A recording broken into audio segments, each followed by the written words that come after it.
আমি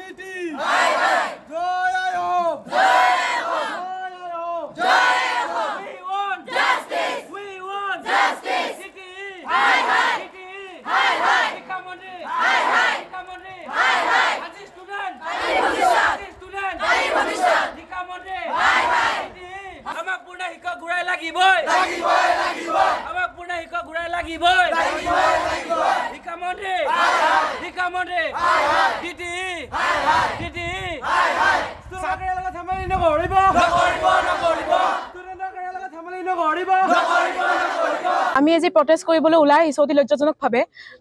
যেহেতু আমি এতিয়া 6 সেমৰ ষ্টুডেন্ট আমিখিনি আমাক এতিয়া সম্পূৰ্ণভাৱে আমাক শিক্ষাখিনি লাগে টিচাৰ্স লাগে লগতে আমাৰ সাবজেক্ট বহুত আছে 5টা 6টা সাবজেক্ট আছে 5টা 6টা সাবজেক্টক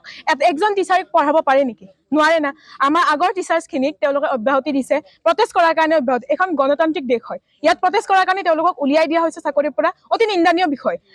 তাৰ পিছতো আমি ধৈৰ্য ধৰি আছো যে নতুন টিচাৰ চাইব কিন্তু এতিয়ালৈকে কোনো ধৰণৰ পদক্ষেপ হাতত লোৱা হোৱা নাই আমি আমাৰ ক্লাছবিলাক সম্পূৰ্ণভাৱে হোৱা নাই এটা হৈছে দুটা হৈছে তাৰ ফলৰ পৰা আমি কি লাভ পাম একো লাভ নাপাওঁ আজি আমাৰ টিচাৰ্সবিলাকৰ ভৱিষ্যত এয়া হা তো আমি আজি সেই বস্তুৱে পঢ়ি আছো সেইখিনি আমি হেতু লাইনে পঢ়ি আছো টেকনিক্যাল এডুকেশ্যন এটা কিমান ডাঙৰ পদক্ষেপ কিমান ডাঙৰ এটা সেক্টৰ তাৰ পিছত আমি আজি এই পঢ়ি আছো আমাৰ টিচাৰ্সকলৰ ভৱিষ্যত এয়া তো আমি কি হিচাপত আমি কি ভাবি ফেলে আমি পঢ়িম আমি কি ভাবিম যে আমাৰো সেই অৱস্থাই হ'ব আমাৰ এইফালৰ পৰা কিমানজন ষ্টুডেন্ট ওলাই আহিব কিছুমানে ভাবিব প্ৰফেছৰ হ'ম কিছুমানে ভাবিব ইঞ্জিনিয়াৰ হ'ম তেওঁলোকৰ ভৱিষ্যতটো কি এনেকুৱা নেকি তো আমি এটাই অনুৰোধ জনাম শিক্ষামন্ত্ৰী ডাঙৰীয়া আমাৰ টিচাৰ্সকলক নিয়মীয়াকৰণ কৰক চাকৰিত আকৌ আনিবলৈ চেষ্টা কৰক তেওঁলোকক যিখিনি ন্যায় লাগে সেইখিনি ন্যায় প্ৰদান কৰক আমি সেয়াই বিচাৰো আৰু আমাৰ ভৱিষ্যত অন্ধকাৰৰ ফালে নিনিব একো ক্লাছ হোৱা নাই আমাৰ বৰ্তমানলৈকে মানে এটা দুটা হৈছে একজন টিচাৰ হিচাপে কিমান ক্লাছ কৰিব তো একজন টিচাৰ যিবিলাক HOD আছে তেওঁ কৰি আছে এটা দুটা কৰি আছে কিন্তু সেইটোতো সাফিচিয়েন্ট নহব নহয় সেইবিলাক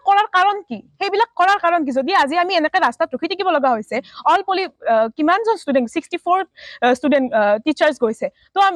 এডভান্টেজ আসাম যিয়ে নকৰক এইবিলাক কৰি থাকিলে একো লাভ নাই যদি আজি আমি এনেকৈ টিচাৰ্সকলে ইমান ধুনীয়া শিক্ষা থকা টিচাৰ্সকলে ৰাস্তাত বহি এনেকৈ কান্দিব লগা হৈছে আমাৰ নিজৰ দুখ লাগিছে ইমানখিনি দি এখন কলেজ কৰি তুলিছে তেওঁলোকে 2017 চনৰ পৰা কিমান বছৰৰ পৰা তেওঁলোকে কাম কৰি আহিছে ইমান কষ্টৰে কাম কৰি আহিছে আৰু আজি কি হৈছে তেওঁলোকৰ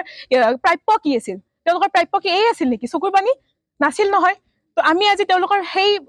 ন্যায় বিচাৰি আমি ওলাই আহিছো মহোদয়ক আমি এই প্ৰাৰ্থনা কৰো যে দিবলগীয়াখিনি দি দিয়ক তেওঁলোক অযোগ্য নহয় তেওঁলোক যোগ্য হয় সম্পূৰ্ণৰূপে যোগ্য হয় নমস্কাৰ প্ৰথমতে আজি আমি কাৰ্যসূচী লৈছো কাৰণ আমি যেতিয়া 6 সেমত উঠিলো প্ৰথমতে আমাক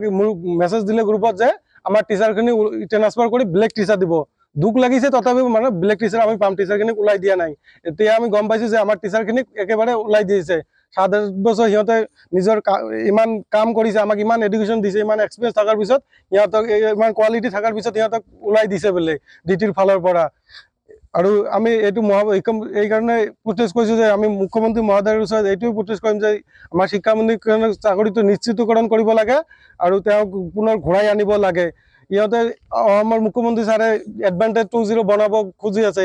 টেকনিক্যাল এডুকেশ্যন ছাৰে এডভান্টেজ 2.0 সম্ভৱ নেকি টেকনিক্যাল এডুকেশ্যন লাগিব গতিকে আমি মুখ্যমন্ত্ৰী মহোদয়ৰ ওচৰত এটাই আবেদন কৰিম যে আমাৰ পুনৰ শিক্ষকখিনি ঘূৰাই আনিব লাগে আৰু সোনকালে আনিব লাগে যাতে আমি ক্লাছটো সোনকালে আৰম্ভ কৰিব আৰু এইখিনি কৈ আমি মুখ্যমন্ত্ৰীৰ আগত এইটো আমাৰ আবেদন আমাৰ কলেজত টোটালি 7-8জন মান টিচাৰ গৈছে আৰু আমাৰ কলেজৰ পৰাই আৰু বাকি বেলেগ পলিটেকনিকৰ পৰা গৈছে টোটাল ৰিলিজ কৰিছে বুলি শুনা পাইছো আমি শিক্ষামন্ত্ৰী মহোদয়ৰ ধিক্কাৰ দিছো কাৰণ এনেকুৱা নীতি আমি মানি নলওঁ কেতিয়াও কাৰণ শিক্ষাৰ ওপৰত যি আমাৰ ৰাইট আছে এইটো ৰাইট কাঢ়ি নোৱা বুলি আমি ইতিমধ্যে এইটো কৰিছো আৰু এতিয়ালৈকে ক্লাছ ক'ব গ'লে হোৱাই নাই দুটা টিচাৰ আছে এটা HOD মেমে প্ৰিন্সিপাল আৰু লেবৰ ছাৰ এটা আছে লেবৰ ছাৰটো অকলে এটা ছাৰে ল্যাব কৰাই আছে আমাৰ 6 সেমৰ ক্লাছ কৰাই আছে 4 সেমৰ ক্লাছ কৰাই আছে 2nd সেমৰ ছাৰ অকলে কিমান ক্লাছ কৰাব এটা ডিটেইলছ যিকোনো খবৰৰ বাবে যোগাযোগ কৰক 7099017330 লগতে 7099017110 নম্বৰত